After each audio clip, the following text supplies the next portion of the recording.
I can see the coffee cup sliding across the mahogany table, and for a split second, I think Michael's going to knock it over. But he doesn't. His hand is steady as he pulls out a document with a gold-embossed seal, slides it across toward me, and says, "We need you to sign this before Christmas dinner." That moment, right there on December 24th, with his mother Linda watching from the kitchen doorway like a hawk, that's when everything I thought I understood about my fiancé's family came apart at the seams. I stared at the contract in disbelief, my heart hammering so hard I thought everyone in that pristine suburban living room could hear it. "What is this?" I asked, though I could already see the words jumping off the page. Prenuptial agreement, asset protection, liability waiver. The document was 23 pages thick. But let me back up. I need you to understand what my life looked like before that moment, because the contrast is everything. 3 years ago, I was just another guy working a solid middle-class job in Columbus, Ohio. Nothing fancy. I'm a project manager for a commercial HVAC company. Decent salary, benefits, 401k match. I'm talking about $72,000 a year, which is solid but hardly wealthy. I lived in a modest 2-bedroom apartment in the suburbs, paid my taxes, kept my credit score in the 700s and 50s, and didn't owe anyone a dime. My name is Brandon, and I'm the kind of person who checks his bank account balance before making any purchase over $50. I'm not flashy. I drive a 2019 Honda Civic that I paid cash for. Well, mostly cash, with a small loan because that's smart financial planning. When I met Ashley at a friend's wedding in March of that year, I wasn't thinking about forever. I was thinking she had this genuine smile, the kind that reached her eyes. She was a pediatric nurse, worked at Nationwide Children's Hospital, and she talked about her job like it actually mattered to her. We got coffee 3 days later, then dinner. Then we became the kind of couple that people talk about, you know, the ones who just fit. Within 6 months, we were talking about moving in together. Within a year, we were talking about marriage. Ashley's family seemed nice enough at first. Her father, Michael, was a cardiac surgeon. Her mother, Linda, was retired from running a real estate business. They lived in a massive house in Worthington, which is one of the wealthiest suburbs of Columbus. I'm talking about a 5-bedroom colonial with a circular driveway and a 3-car garage. The kind of place where the property tax alone is more than my rent. When I first walked into that house, I felt small, not just physically, but like I was standing in a space that somehow exposed everything I wasn't. But Ashley loved me, and that mattered more than the square footage of her parents' home, or the designer furniture, or the fact that Linda wore Hermes scarves like they were casual accessories. We got engaged last spring. Michael took me out for steaks at some exclusive club, the kind where you actually need a membership, and gave me his blessing. He told me I seemed like a solid man, a good man. Those were his exact words. "A good man," he said, raising his glass of some wine that cost more than my monthly car payment. I remember feeling genuinely touched. Ashley and I started planning the wedding for next summer. Nothing too extravagant. We wanted maybe 150 guests, a venue at a local country club. Nothing that would bankrupt either of us. My parents were thrilled. My mom started a Pinterest board. My dad started saving money. Everything felt normal. Everything felt right. The only small thing, and I mean small, the kind of thing you don't really think about, was that Michael and Linda would occasionally make these comments. Nothing mean, exactly, but there was an undertone. "Ashley's so independent," Linda would say, as if that was a surprise. "She doesn't need to marry rich, thankfully." Michael would ask about my job, and I'd explain what I do, and he'd nod, and then pivot to talking about his latest investment property or the country club board drama. It was like he was listening to me talk about how I organize my sock drawer, polite but ultimately uninterested. Then there was the money conversation. Ashley wanted to combine finances after the wedding, which seemed normal to me. But when I brought it up casually one Sunday at their house, Linda laughed, actually laughed, and said, "Oh, honey, no. You need to protect yourselves. People's circumstances change." I remember Ashley's face getting red. She told her mother that wasn't how things worked with us, that we trusted each other. but the seed was planted. By November, Michael started asking about my assets. How much was I saving for retirement? Did I have any property? Any stocks? I answered honestly. I have about $30,000 in my 401k, another $15,000 in a savings account, and my car. That's it. No house, no inheritance, no trust fund. I'm a regular guy who makes regular money and lives within his means. I thought Michael would be fine with that. I thought he'd see it as responsible at least. The week before Christmas, Ashley and I went to her parents' house for what was supposed to be a casual holiday dinner. It was snowing outside, one of those perfect December scenes you see on greeting cards. The house was decorated with fresh garland and expensive ornaments, and there was a fire going in the living room. Linda had made her famous prime rib. Everything was warm and festive and felt like family. We ate dinner. We talked about holiday plans. Michael poured wine. Everything was fine. Then, right as Ashley was clearing the dinner plates, Michael excused himself and came back with a folder. He set it on the table between us, calm as anything, and said those words that changed the evening. "We need you to sign this before Christmas dinner." I looked at Ashley. Her face had gone completely pale. "Dad," she said slowly, "what is this?" Michael didn't answer her. He looked directly at me and explained that it was a prenuptial agreement protecting their family's interests. He said it was standard practice for people of their means. He said it was nothing personal, just smart business. He said his attorney had drawn it up, and it was all very straightforward. I didn't open it at first. I couldn't. My hands felt numb. "You've got to be kidding me," Ashley said, standing up. "We are not doing this." But Michael was already talking about the details. What would happen to Ashley's inheritance if we divorced, how my claims on any future property would be limited, how any children would need to be provided for through a trust rather than directly through me.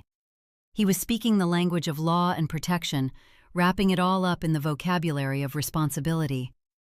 "It's not about you, Brandon," he said, and his tone was almost kind. "It's about protecting Ashley." That's when I realized something. They didn't see me as someone to trust.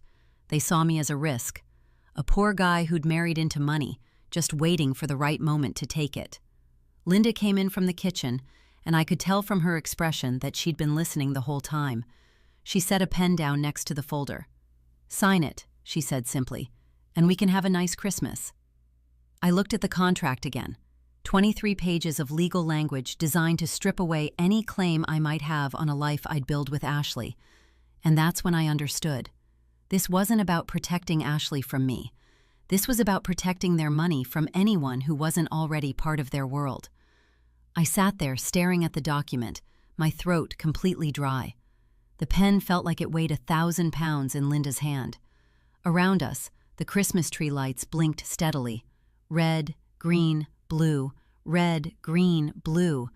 And I remember thinking how surreal it was that something so ugly was happening in front of something so beautiful. "I'm not signing this," I said. My voice came out quieter than I wanted, but the words were firm. Michael's expression didn't change. He just tilted his head slightly, like he was studying a problem he hadn't encountered before.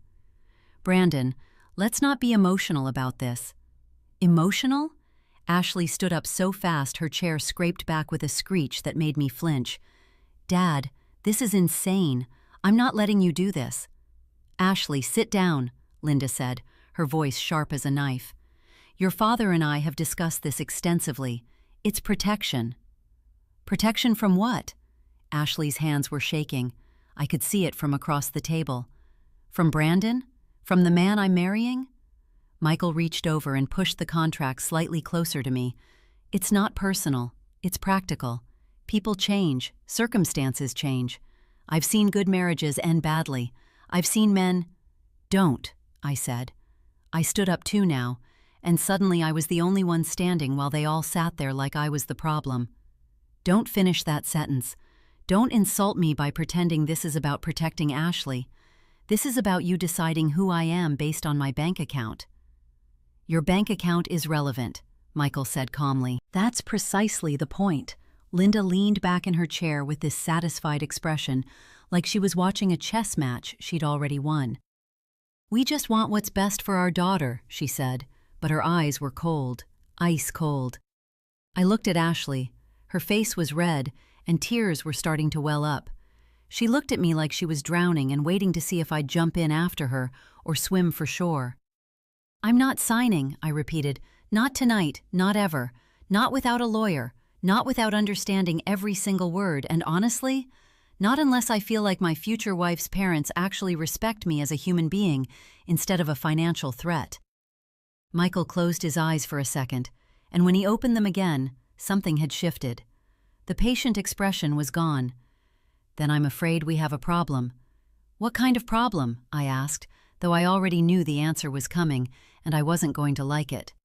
"The kind where you don't marry our daughter," Linda said simply, "not without signing." The silence that followed was the loudest sound I'd ever heard. Even the Christmas tree seemed to stop blinking. Ashley grabbed my arm. "Brandon, let's go. We're leaving. Right now." "Where are you going to go?" Michael asked, not unkindly, but with this underlying current of certainty. "You live together. Your lease is in both your names. Your car payment—" "Don't," Ashley said, her voice breaking. "Don't do this. Don't make me choose." "I'm not making you choose," Michael said. "You can marry him. But it won't be with our blessing.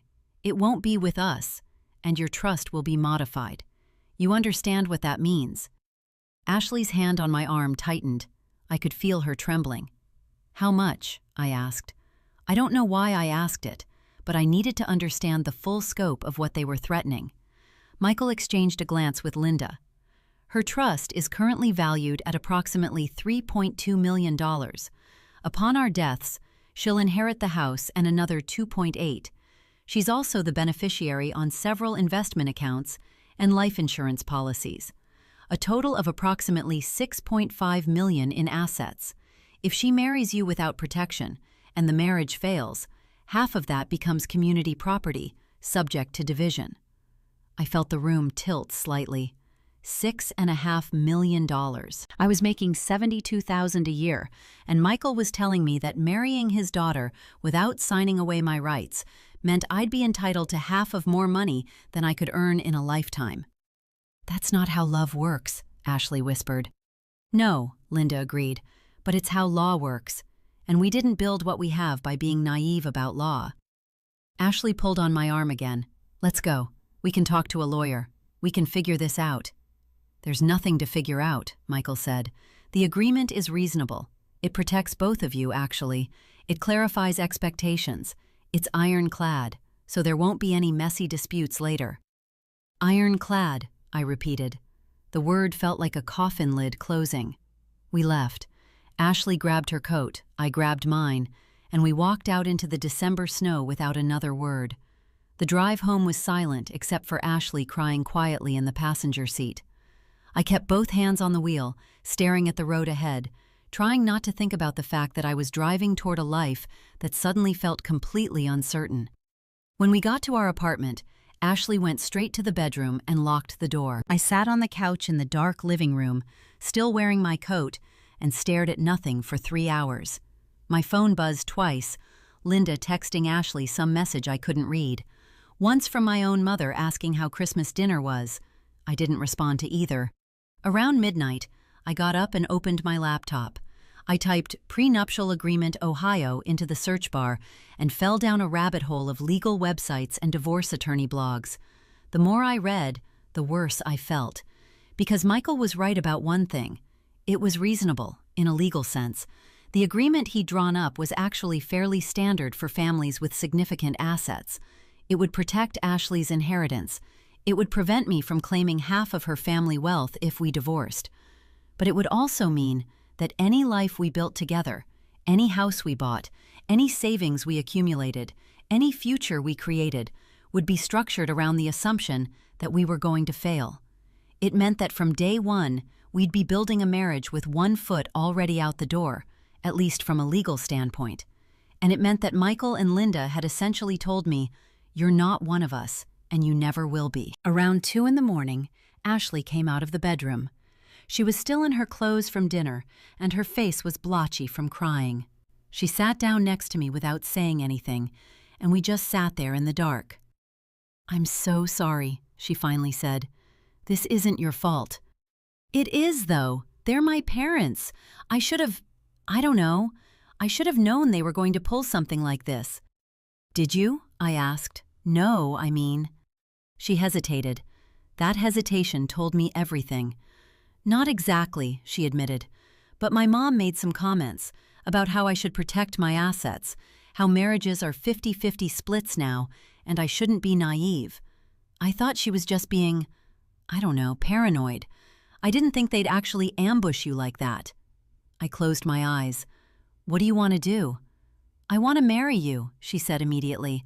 "I don't care about the money. I don't care about any of it. But Brandon, I can't lose my family either. I can't just cut them off." There it was, the impossible choice they'd handed her, and the realization hit me like a physical blow. They'd done this deliberately. They'd weaponized her love for me against her love for her family, and they'd done it knowing exactly which way she'd have to lean. "Give me a few days," I said. "Let me talk to a lawyer. Let me understand what we're actually dealing with before we decide anything." But I already knew what the lawyer would say.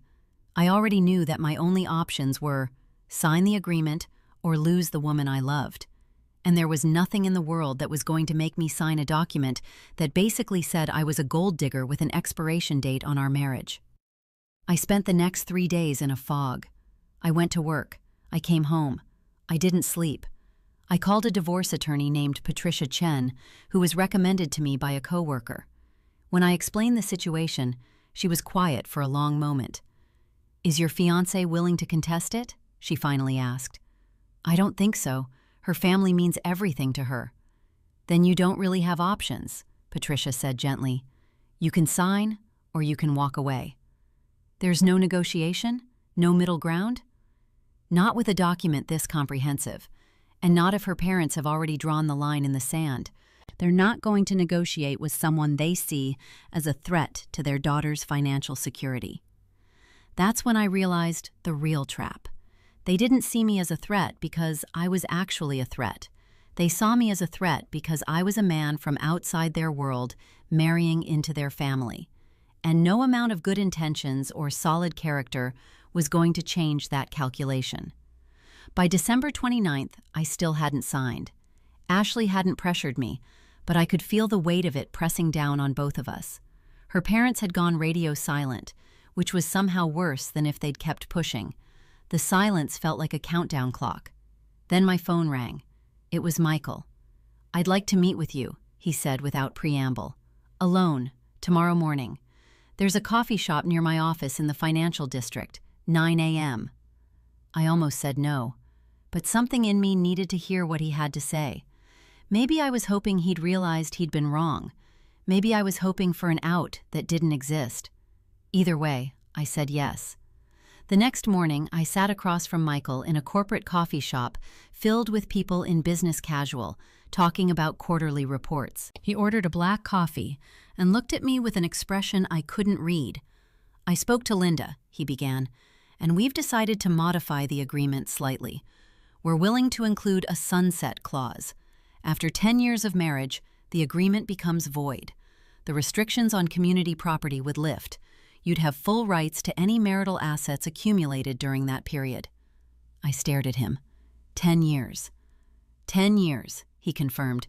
"It's a compromise. It shows good faith on both sides." "It shows that you don't trust me," I said flatly. "It shows that you think I might be a decent person for a decade, but eventually I'll reveal myself to be something else." "It's not personal," Michael said, and he genuinely seemed to believe that. "It's about risk management. 10 years is enough time to establish a track record. If you're as solid as you claim to be, 10 years will prove it." I felt something crack open inside me, something I'd been holding together with sheer will, because he was right, in a way. 10 years was reasonable. 10 years was a compromise. 10 years was what I should take because it was better than nothing. And that's exactly why I couldn't take it. "I need to think about it," I said. "Don't think too long," Michael said. "The wedding's in 7 months. At some point, decisions need to be made." I left the coffee shop and sat in my car for 20 minutes, staring at nothing. Then I called Patricia Chen again. I need you to draw up a postnuptial agreement, I told her. Something that protects Ashley's inheritance, but also makes clear that I'm not a threat. Something that shows good faith from my side. That's going to be expensive, Patricia warned, and it might offend them more than it helps. I don't care, I said. Do it anyway. What I didn't tell Patricia was what I was really thinking. What I couldn't articulate to anyone yet, because I didn't fully understand it myself. But it was forming in my mind like a photograph developing in chemical solution, and by the time I hung up the phone, I could see the outline of what needed to happen. Michael and Linda had made a fundamental mistake. They'd shown me exactly how they operated. They'd shown me that they would use money and family pressure as weapons. They'd shown me that they saw me as an adversary rather than as someone marrying into their family. And they'd given me all the information I needed to understand that if I married Ashley without a plan, I'd be signing away not just my legal rights, but my dignity. I wasn't going to beg them for permission to marry their daughter. I wasn't going to sign their prenup, and I wasn't going to accept their compromise. I was going to do something else entirely, something they wouldn't see coming. But first, I needed to talk to Ashley about what I'd discovered during those 3 days alone. I needed to tell her about the lawyer I'd called, and I needed to ask her a question that would determine whether we had any future at all. When I got home, she was waiting on the couch, still in her work scrubs. Her eyes were red-rimmed and exhausted. "We need to talk," I said. She nodded slowly, like she'd been expecting this, like maybe she'd already accepted that this was the moment where I'd finally break. "I know," she whispered. "I know we do." "I need to tell you something," I said, sitting down next to her on the couch. "And I need you to listen without interrupting until I'm done." Ashley nodded slowly, pulling her knees up to her chest. "I called a lawyer," I continued. "Patricia Chen. She specializes in family law and prenuptial agreements. I've spent the last 3 days understanding exactly what your parents are trying to do, and I've come to a decision." "Brandon, let me finish," I said gently. "Your parents think I'm a financial threat. They think I'm marrying you for money. They've decided that the only way they can protect you is to strip away my legal rights and prove that I'm desperate enough to accept humiliation just to be with you.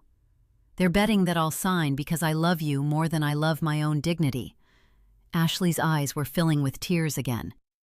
"And they're wrong," I said. "Not about the fact that I love you. That's the only thing they got right. But they're wrong about who I am and what I want. So here's what we're going to do." I pulled out my phone and opened the email I'd drafted with Patricia. "I'm going to propose a post-nuptial agreement instead," I explained. "Not a prenup, a postnup, which we sign after the wedding.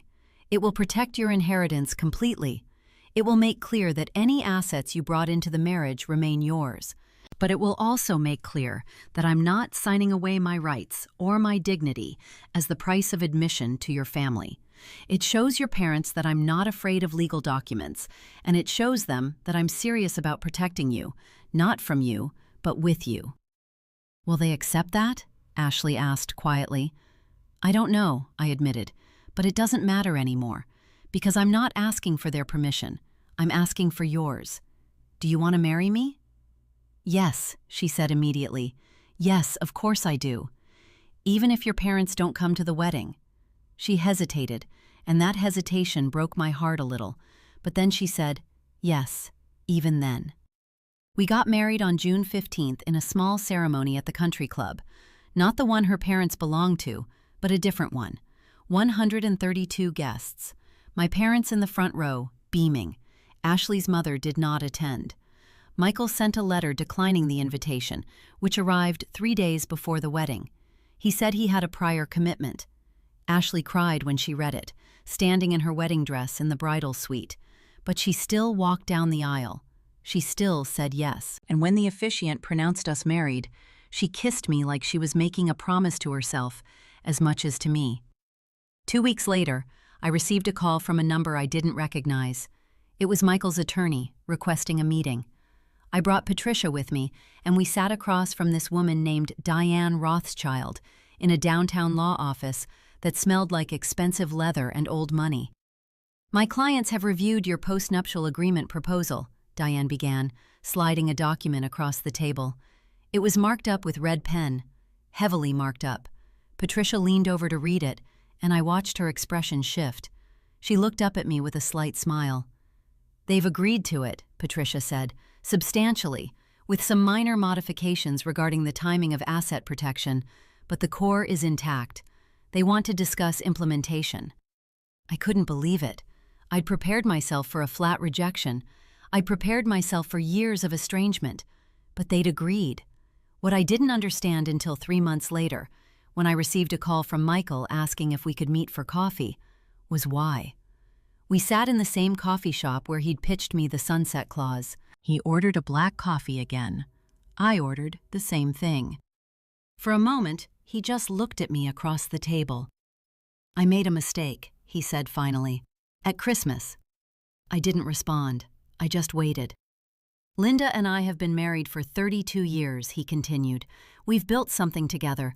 We have a good marriage, but we've also had moments where we didn't trust each other, where we let money and fear get in the way of actually connecting. I didn't want that for Ashley. But I went about it the wrong way." "Yes, you did," I agreed. "When you refused to sign the prenup, I was angry," Michael said. "I thought you were being stubborn, prideful. But then I realized something. A man who would walk away from $6.5 million to protect his integrity isn't a threat to that money. He's the kind of man who might actually build something real with my daughter." I felt something shift in my chest. "The postnuptial agreement is good," he continued. "It shows me that you're willing to protect her, but not by pretending you're something you're not. That matters. That matters a lot." "Why are you telling me this?" I asked. "Because I want to apologize," Michael said, "and because I want to invite you to something. Linda and I are hosting a dinner next month. Nothing formal, just family. I'd like it if you and Ashley would come." I thought about that Christmas dinner. I thought about the contract sliding across the mahogany table. I thought about the moment I realized that Michael and Linda saw me as a threat rather than as a son-in-law. "Okay," I said, "we'll come." The dinner was fine. Not warm exactly, but civil. Linda asked about the apartment we'd just rented, a 2-bedroom place that we'd furnished together, piece by piece, building a life from the ground up. Michael asked about work. We talked about summer plans. It wasn't the homecoming I'd hoped for, but it was a beginning. 6 months after that dinner, something shifted again. Ashley got pregnant. When she told her parents, Linda actually cried. Not happy tears, complicated tears. She held Ashley and told her she was sorry for how they'd handled everything. She said she'd been scared of losing her daughter, scared that marriage would change her, scared of a lot of things that had nothing to do with me. Michael shook my hand and congratulated me. He asked if we were planning to raise the baby in the apartment, or if we'd look for a house. I told him we were thinking about it. He paused for a moment, then asked if we'd be interested in looking at some properties he knew about. Properties in good neighborhoods with good schools. "I'd like to help," he said, "if you'll let me." I looked at Ashley. She was watching her father with this expression that was part hope, part caution. I understood then that this wasn't about the money. It was about whether Michael could actually see me as a person and not a financial threat. "We'd appreciate that," I said. The house we ended up buying was in Upper Arlington, a suburb about 15 minutes from where Michael and Linda lived. It wasn't a mansion. It was a 3-bedroom colonial with a 1-car garage, a yard we could actually maintain, and a price tag that meant I'd be paying a mortgage for the next 30 years. Michael helped with the down payment, not as a gift, but as an investment in his grandson. He wanted to be involved. He wanted to be present. When our son James was born in March, Michael was in the waiting room. So was Linda. They cut the umbilical cord with us, held the baby, cried happy tears. Things weren't perfect. Things weren't even easy, but they were real. The prenuptial agreement that Michael had tried to force me to sign never materialized again. The postnuptial agreement we actually signed was reasonable and fair. It protected everyone, and more importantly, it established a foundation where trust could actually develop. 2 years later, Michael had a heart attack, a massive one. He was in his office when it happened, and the paramedics got him to the hospital in time. He spent 3 weeks in cardiac recovery, and I spent those 3 weeks sitting in his hospital room while he slowly came back to himself. One afternoon, when he was stronger, he told me something I'll never forget. "I was wrong about you," he said, his voice still weak but steady. "Not just about the prenup, but about everything. I judged you based on your bank account instead of your character. That's the real poverty. Not having money, but having so much of it that you forget how to judge people by anything else." I didn't say anything. I just held his hand. "Ashley's a lucky woman," he continued, "and so am I, to have a son-in-law who valued his dignity over a fortune. That's rare, Brandon. Don't ever let anyone convince you otherwise." When he was released from the hospital, Michael and Linda threw a small party, just family. They served the same prime rib Linda had made that Christmas dinner 3 years before, and this time, there was no contract, there was no threat, there was just family, sitting around a table, being honest with each other. I've thought a lot about that Christmas moment, about the choice I was faced with, about what would have happened if I'd signed that prenuptial agreement. I think I would have married Ashley anyway. I think we would have been happy. But I also think some part of me would have always known that I'd accepted the premise that I was a financial threat, that I was someone to be protected against rather than protected with. By refusing to sign, I didn't just protect myself. I protected the possibility of a real relationship with Ashley's family. It took time. It took patience. It took Michael nearly dying to realize what he'd done, but it happened. And that's the thing about dignity that nobody tells you. It's not about pride, and it's not about stubbornness. It's about refusing to let other people's fears define who you are. It's about standing firm when everything in you wants to compromise, because some compromises cost you more than any amount of money ever could. Michael recovered fully. He's back to his normal routine now, though he exercises more and takes his medications religiously. He and Linda have become involved grandparents. They babysit James twice a week. They've helped us renovate the kitchen and the master bathroom. We have dinner with them almost every Sunday. Last month, Michael pulled me aside after dinner and gave me something. It was a photograph of me and James, taken at the hospital when James was born. Michael had printed it and framed it. On the back, in his handwriting, were 4 words: "The man I underestimated." I keep that photograph on my desk at work, not as a reminder of what I won, but as a reminder of what I refused to lose.